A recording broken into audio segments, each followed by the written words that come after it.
want to try and read 13 books in April.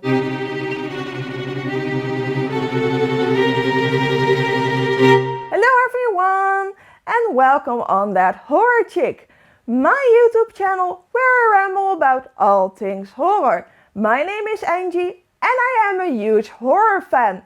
From books to movies, I like it all. March went by incredibly fast and it's already April, and you know what that means? A new TBR pile. I have 13 books on my TBR this month, of which 2 are leftovers from last month. These are Tag and William, and if you want to hear a summary of those 2, you can watch my TBR for March. For 2025, I am on a mission to read 100 horror books. This means I have to read 8 till 10 books a month. So let's jump right into my April TBR. The first book on my list is Cows by Matthew Stokoe. This is a splatterpunk of 192 pages. Mother's corpse in bits, a dead dog on the roof, girlfriend in coma, and a baby nailed to the wall. And 100-ton of homicidal beef stampeding through the tube system. And Stephen thought that the slaughterhouse was bad. Cows is one of those books that has been recommended to me quite a lot.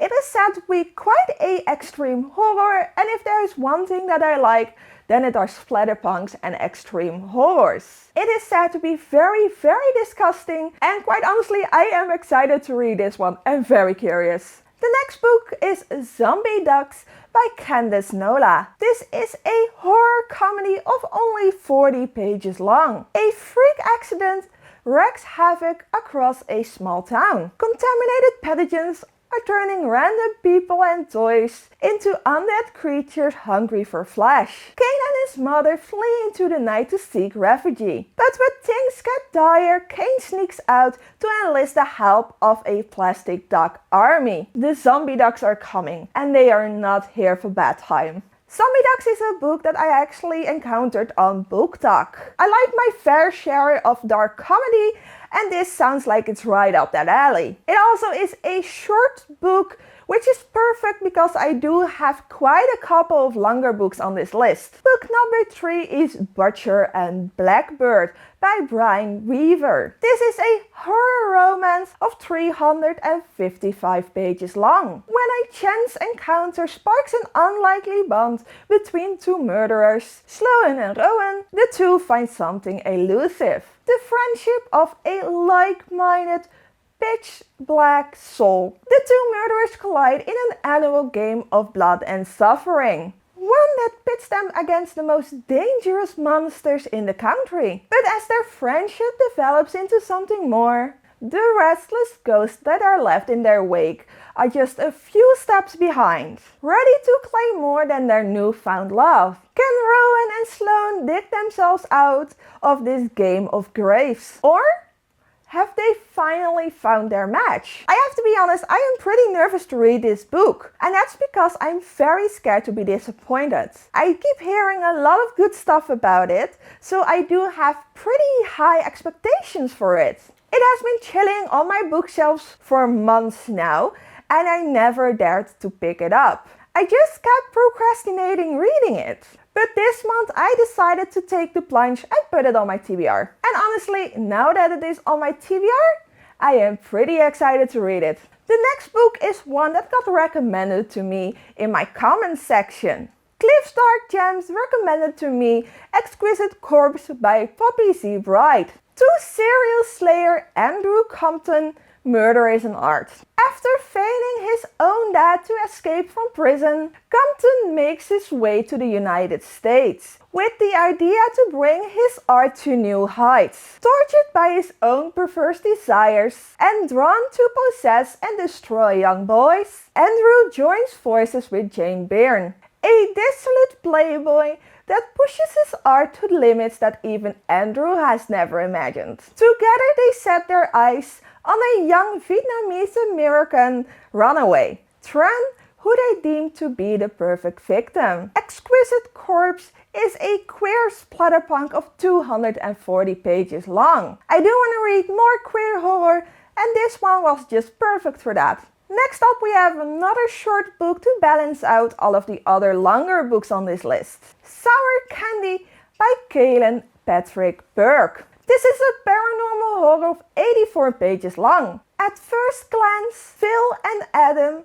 are just an ordinary father and son, no different from any other. They walk in the park together, visit fun fairs, museums and zoos, and eat together overlooking the lake.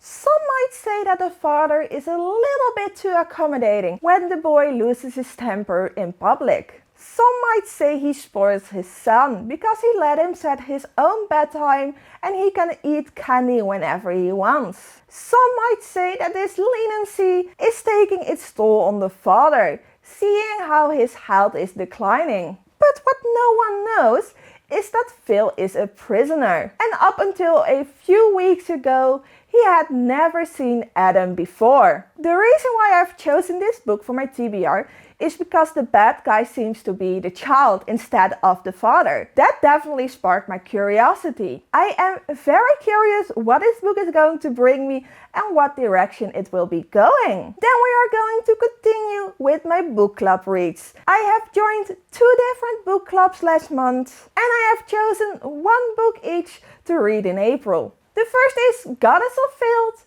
by V. Castro. This is a paranormal horror of 156 pages long. One hot summer, 5 best friends hold a seance. It is all fun and games until things start to go wrong. Their tipsy laughter changes into terror when Fernanda starts crawling to them and chanting in the ancient language of their Aztec ancestors. Over the next few weeks, the once shy and modest Fernanda starts acting very strange. Smearing herself with black makeup, treading her hands on rose thorns, and sucking the sin out of the mouths of the guilty. The local priest is convinced that it is a demon, but Lourdes, one of her friends, is starting to suspect it is something else. Something much more ancient and powerful. As Father Morena's obsession with Fernanda grows, Lourdes enlists the help of a Bruja craft crew and a professor to understand what is happening. This book is said to be a possession gone right. Normally things go horribly wrong, so that little sentence definitely caught my attention. From what I have heard, it is a female rage story and I am very curious. And then the second book, which is from my Splatterbunk book club, and we have chosen for Slither by Edward Lee. This is of course a splatterpunk book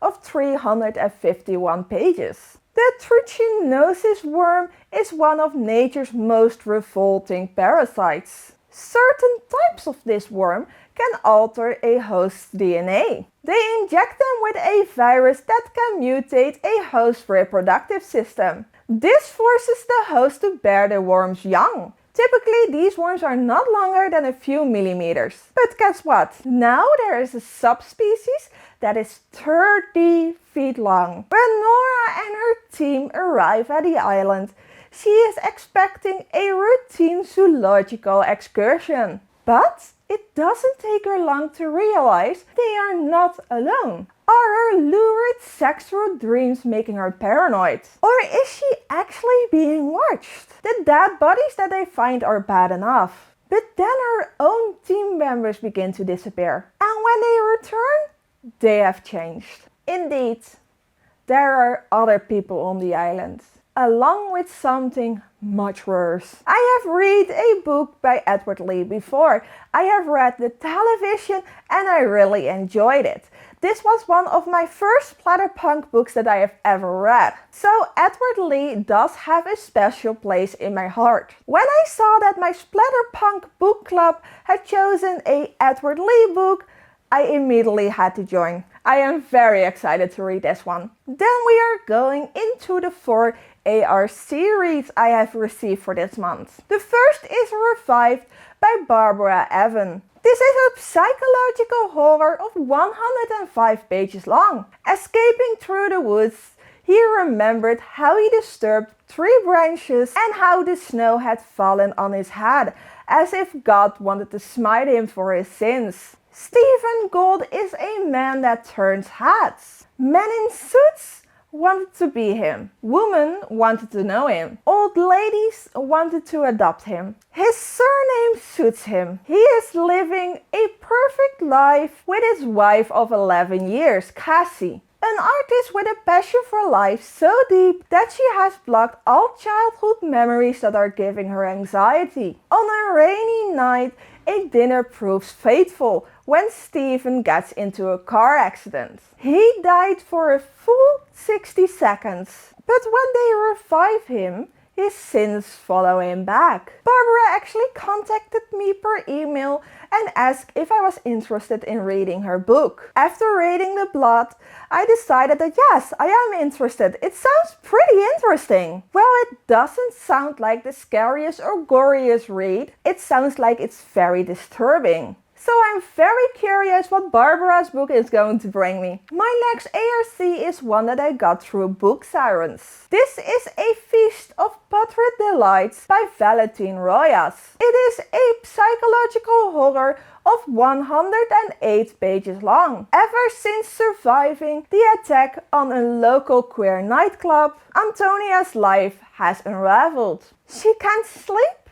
She can't think, and she certainly cannot focus on the restaurant that she and her friends have recently opened. The only solace comes in the form of a new experimental street drug called the Cloud. Chronic insomnia miraculously cured, Chef Antonia finds herself consumed by a singular obsession, crafting the perfect dish. But perfection has a price, and Antonia is running out of time to pay it. This book sounds like there might be some gore in it, and I'm very curious if I'm thinking in the correct direction. It is said to be a psychological horror, but the premise sounds more like a splatterpunk to me. And that is what has convinced me to read this book. The third ARC is The Divine Flesh by Drew Huff. I got this ARC through NetGalley, and it is a sci-fi horror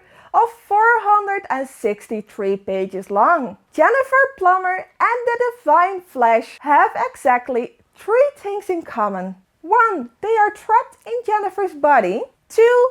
They despise each other. And 3. They are in love with Jennifer's ex-husband Daryl. When Jennifer takes a wonder drug to free herself from the Divine Flesh, it only makes things worse. Expelled from Jennifer's body, the Divine Flesh can now love everyone to death, which in this case means being assimilated into the beast. With time running out, it is somehow up to Jennifer and Daryl to save the universe. Normally sci-fi horror is very much hit or miss with me, but this book sounds like it has just enough gore to keep me entertained.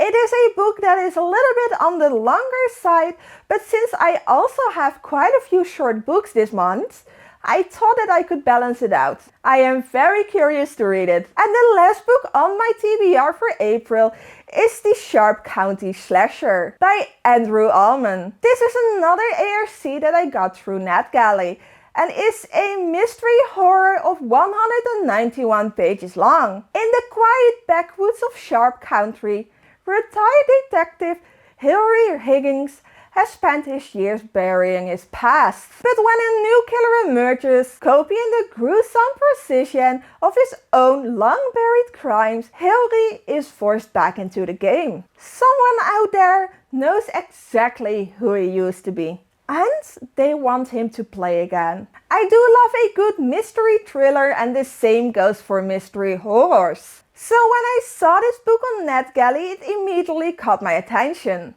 I am very curious if I'm going to figure out who the killer is before the end. That is just the thing that I love most about mystery books. And with that, we have gone through all 13 books that I want to read in April. If you want to stay up to date about the books that I read, you can follow me on Goodreads and on Storygraph. I also have an Instagram where I post about the books that I read now and again. If you have a recommendation to me, please leave it in a comment down below. I am always looking for more horror books to read. I love to hear all of your recommendations and maybe I will choose your book for next month. Thank you all so much for watching and I hope that you enjoyed this video. Please leave a thumbs up, leave a comment down below and don't forget to subscribe on my channel if you haven't done that yet. I will see you in the next video. Bye bye!